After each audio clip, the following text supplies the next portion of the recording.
नमस्ते, सदावत सले मातृभूमि, जय हिंद। दोस्तों, दिन भर क्या रहा स्पेस, डिफेंस और इंटरनेशनल गलियारे से इस वीडियो में एक एक करके जान लेते हैं। पहली अपडेट की बात करते हैं तो आ रही है भारतीय नौसेना को लेकर। दोस्तों, मझगांव शिप बिल्डर ने दूसरी P-15 क्लास की डिस्ट्रॉयर INS मोरमंगाओ को भारतीय नौसेना को सौंप दिया है। 7,400 टन वजनी INS मोरमंगाओ भारतीय नौसेना की कॉम्बैट क्षमता को बढ़ाएगी। आपको बता दें कि ये 16 BrahMos supersonic cruise missile, 32 Barak 8 surface to air missile और 2 ट्विन टॉर्पीडो लॉन्चर्स इसमें लगे हैं, जो कि हैवी वेट टॉर्पीडो को दाग सकते हैं। आपको बता दें कि INS मोरमंगाओ में 72% कंपोनेंट स्वदेशी रूप से लिए गए हैं, जो कि INS कोलकाता क्लास डिस्ट्रॉयर की तुलना में 59% ज्यादा है। इस बारे में दोस्तों कोई दो राय नहीं है कि हमारे शिप बिल्डर शानदार तरीके से काम करते हैं और समय पर डिलीवरी करते हैं। लेकिन अब जो हमारे शिप बिल्डर्स हैं, उन्हें परमाणु संचालित पनडुब्बियों के लिए तकनीक विकसित करने की आवश्यकता है।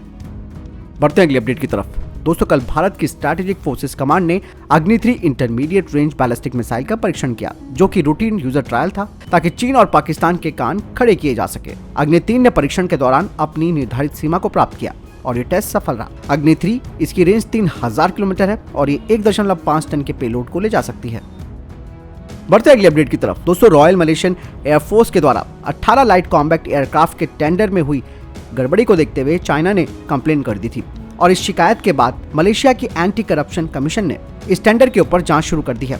आपको बता दें कि रॉयल मलेशियन एयरफोर्स ने इस टेंडर में तकनीकी जरूरतों को नजरअंदाज कर दिया था और सीधा साउथ कोरिया के FA-50 को चुन लिया। साउथ कोरिया ने करीबन 4.20 बिलियन मलेशियन रिंगिट में इन फाइटर जेट्स की पेशकश की है। वहीं चाइना ने JF-17 की पेशकश 3.2 बिलियन और भारत ने तेजस का जो ऑफर किया था वो 3.79 बिलियन मलेशियन रिंगिट में किया था। वहीं अब कहा जा रहा है कि मलेशिया की जो पार्लियामेंट है उसे भंग कर दिया गया है और जो अंतरिम सरकार है वो किसी भी तरीके की डील नहीं कर सकती है। वहीं कुछ डिफेंस एक्सपर्ट्स का कहना है कि इस कॉन्ट्रैक्ट को दोबारा रिव्यू किया जाएगा जब एक नई सरकार सत्ता में आएगी, लेकिन अगर वही सरकार सत्ता में आती है तो फिर ये रिव्यू नहीं हो पाएगा। बढ़ते अगली अपडेट की तरफ। दोस्तों, DRDO और HAL ने पहले ये योजना बनाई थी कि उत्तम रडार में, जिसमें कि 780 ट्रांसमिट रिसीव मॉड्यूल्स हैं, उन्हें 21वें तेजस मार्क 1A में लगाया जाएगा। लेकिन अब ये कहा जा रहा है कि इस फैसले को बदला जा सकता है, जिसमें कि उत्तम रडार के अपग्रेडेड वेरिएंट, जिसमें कि 912 ट्रांसमिट रिसीव मॉड्यूल्स हैं, उन्हें बाद के बैचेस में लगाया जाएगा। यानी इस बात की संकेत भी मिल रहे हैं कि HAL इजरायली रडार को स्थानीय स्तर पर तैयार करेगा, जिन्हें कि पहले 40 तेजस मार्क 1A में लगाया जाएगा और बाकी की जो यूनिट्स होंगी उनमें ये जो अपग्रेडेड उत्तम रडार है उसे लगाया जाएगा। दोस्तों, तेजस मार्क 1A के लिए उत्तम रडार लगना एक बहुत अच्छी खबर मानी जा सकती है। भारत को अब धीरे धीरे इस पे इजेक्शन सीट को भी शामिल करना चाहिए, ताकि भारत इन फाइटर जेट्स को उन देशों को भी बेच सके, खास करके जैसे कि इसमें अर्जेंटीना भी आता है, जो कि ब्रिटिश कंपोनेंट्स को इस फाइटर जेट में नहीं चाहते हैं। बढ़ते हैं अगले अपडेट की तरफ, जो कि चिनूक हेलीकॉप्टर्स को लेकर आ रही है। दोस्तों, भारतीय वायुसेना बोइंग के साथ 11 और चिनूक CH-47 हेलीकॉप्टरों की खरीद के लिए मोल भाव कर रही है। कहा जा रहा है कि 11 और चिनूक हेलीकॉप्टरों के आ जाने के बाद भारतीय वायुसेना की फ्लीट की जो ताकत है वो 26 तक हो जाएगी और भारत इन्हें हेलीकॉप्टरों का इस्तेमाल करने वाला तीसरा बड़ा ऑपरेटर हो जाएगा, अमेरिका और UK के बाद। दोस्तों, चिनूक हेलीकॉप्टर भारतीय वायुसेना के लिए काफी जरूरी भी है और अक्सर ये कई मिशनों में काम आता है और ये अपने नीचे पेलोड्स भी ले जा सकता है। इसके अलावा ये कई तरीके के हथियार भी ले जा सकता है और सबसे महत्वपूर्ण भूमिका इसकी ईस्टर्न लद्दाख में देखी गई है, जहां पर फ्रंटलाइन सैनिकों के लिए जरूरी चीजों को इस हेलीकॉप्टर के जरिए पहुंचाया गया है। और अगर कम से कम 48 की संख्या में भारतीय वायुसेना के पास चिनूक हेलीकॉप्टर्स आ जाते हैं तो ये पुराने एवेरो और AN-32 जैसे जो पुराने विमान हैं उनकी जगह ले सकते हैं। वहीं दूसरी तरफ दोस्तों, भारतीय वायुसेना के जो Mi-17 है वो पुराने हो चुके हैं। वहीं जो इंडियन मल्टी रोल हेलीकॉप्टर है वो अभी कागजों पर है, इसीलिए चिनूक हेलीकॉप्टर्स बहुत जरूरी हो जाते हैं। बढ़ते हैं अगले अपडेट की तरफ।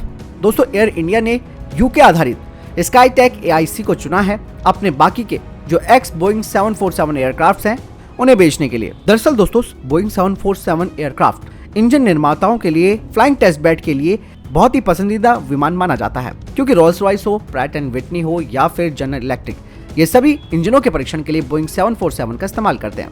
दोस्तों, वहीं भारत की गैस टरबाइन रिसर्च एस्टेब्लिशमेंट, जिन्हें की इसी तरीके के फ्लाइंग टेस्ट बेड की सख्त जरूरत है, जिससे कि GTRE अपने मिलिट्री इंजनों का परीक्षण कर सके।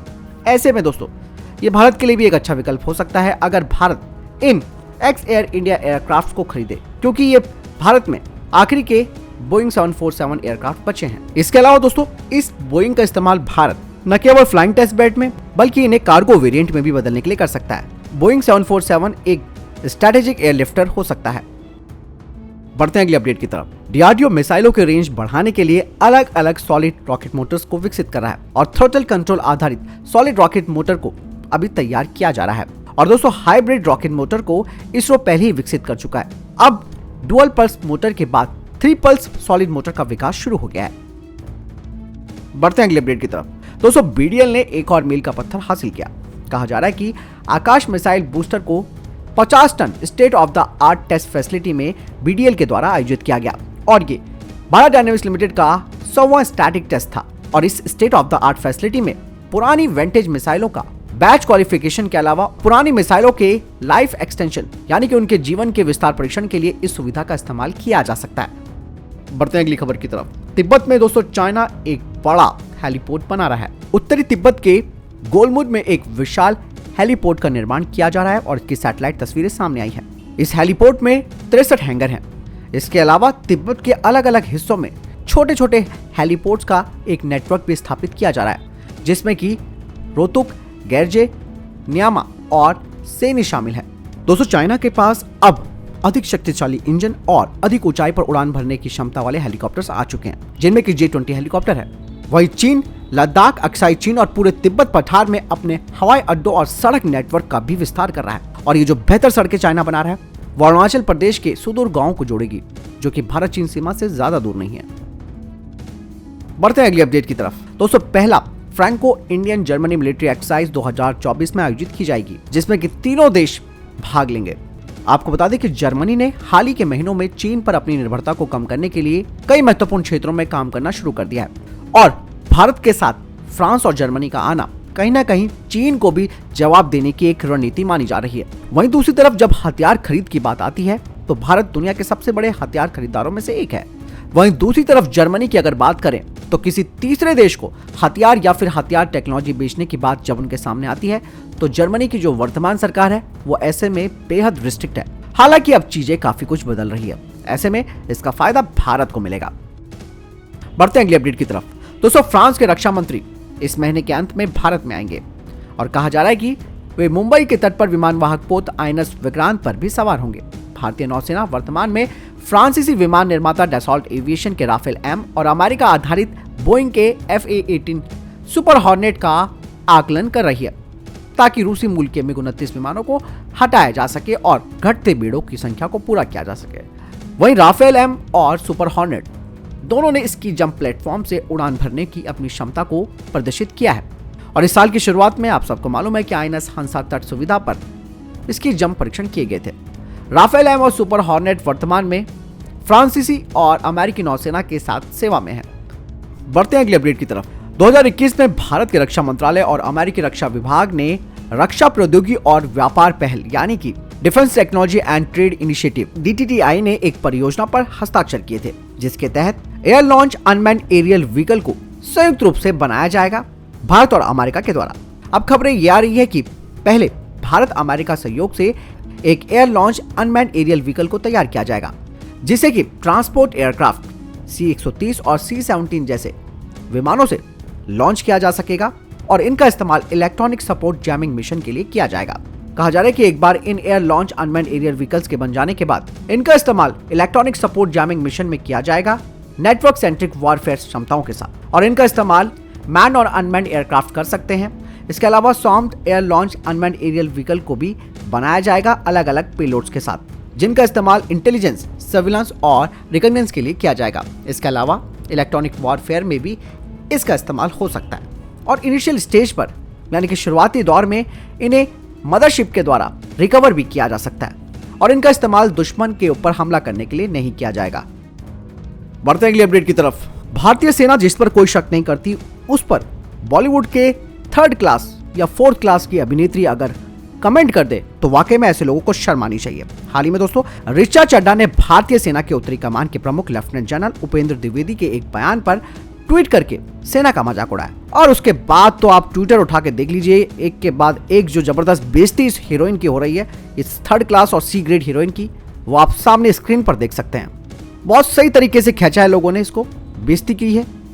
कुछ लोगों ने ये बोला कि पाकिस्तानी और भारतीय पाकिस्तानी में क्या अंतर है, और मीम्स तो ऐसे बन रहे हैं कि अब इस 3rd क्लास की एक्टर को देश ही छोड़ देना चाहिए। और जो भी व्यक्ति सेना की प्रतिष्ठा पर सवाल उठाता है वो माफी के लायक बिल्कुल नहीं है। देखिए, आप बिल्कुल सही तरीके से उसको खींचा है, आप पूरा का पूरा ट्विटर उठा के देख सकते हैं, उसमें ट्रेंड भी कर रहा है बकायदा ऋचा चड्ढा। आपको बता दें कि इस सी क्लास की हीरोइन ने एक ट्वीट को शेयर करते हुए लिखा, गलवान हाई कहता है। अभी हाल ही में उत्तरी कमान के प्रमुख लेफ्टिनेंट जनरल उपेंद्र द्विवेदी जी ने कहा कि हम पाकिस्तान से पीओके वापस लेने के लिए पूरी तरीके से तैयार हैं। हम सरकार के आदेशों का इंतजार कर रहे हैं और हम ऑपरेशन को जल्द पूरा कर लेंगे। ऐसे में दोस्तों, ऋचा चड्ढा जैसी थर्ड क्लास की हीरोइन ने शर्मनाक ट्वीट किया। फिर हम में से कई लोग इनकी फिल्में देखते हैं। फिलहाल क्या कहना है आपको इस बारे में कमेंट सेक्शन में लिखकर जरूर बताइएगा। बढ़ते हैं अगले अपडेट की तरफ। असम पुलिस बलों को मजबूत करने के लिए भारतीय सेना 40 हफ्ते के कार्यक्रम के तहत 2700 नए रंगरूटों को प्रशिक्षण दे रही है। सेना की तरफ से कहा गया है कि भारतीय सेना के तहत प्रशिक्षण इस सप्ताह की शुरुआत में असम और मेघालय में 7 स्थानों पर शुरू हुआ। प्रशिक्षण 2 चरणों में होगा, बेसिक और एडवांस। बुनियादी सैन्य प्रशिक्षण का फोकस ट्रेनीज को मानसिक और शारीरिक रूप से मजबूत बनाना है और इन ट्रेनीज को सामरिक युद्ध कौशल के साथ साथ कानून व्यवस्था की स्थितियों के रखरखाव से संबंधित विभिन्न पहलुओं को भी सिखाया जाएगा। बढ़ते हैं अगले अपडेट की तरफ। पाकिस्तान की शहबाज शरीफ सरकार ने लेफ्टिनेंट जनरल असीम मुनीर को पाकिस्तान का नया सेना प्रमुख नियुक्त किया है।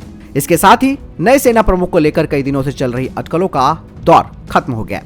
अब जनरल असीम मुनीर मौजूदा सेना प्रमुख जनरल कमर जावेद बाजवा की जगह लेंगे। पाकिस्तानी अखबार डॉन के मुताबिक असीम मुनीर ऑफिसर ट्रेनिंग प्रोग्राम के जरिए सेना में आए थे, जहां उनकी नियुक्ति फ्रंटियर फोर्सेस रेजिमेंट में हुई थी और 2018 में जनरल मुनीर को पाकिस्तानी खुफिया एजेंसी आईएसआई का चीफ भी बना दिया गया था। उनके नाम सबसे कम समय तक इस पद पर रहने का रिकॉर्ड भी है। कहा यह जा रहा है कि लेफ्टिनेंट जनरल असीम मुनीर पाकिस्तान के तेज तर्रार और साफ कहने वाले अधिकारियों में गिने जाते हैं। दोस्तों, मुनीर की ही निगरानी में पुलवामा में अटैक भी किया गया था। तो दोस्तों, ये अब तक के टॉप डिफेंस और स्पेस अपडेट वीडियो के संबंध में कोई प्रश्न जवाब आपको कोई सवाल कमेंट सेक्शन में लिखकर जरूर पूछ सकते हैं। मिलता हूं नई जानकारी के साथ। चैनल जरूर सब्सक्राइब कीजिएगा। जय हिंद, वंदे मातरम।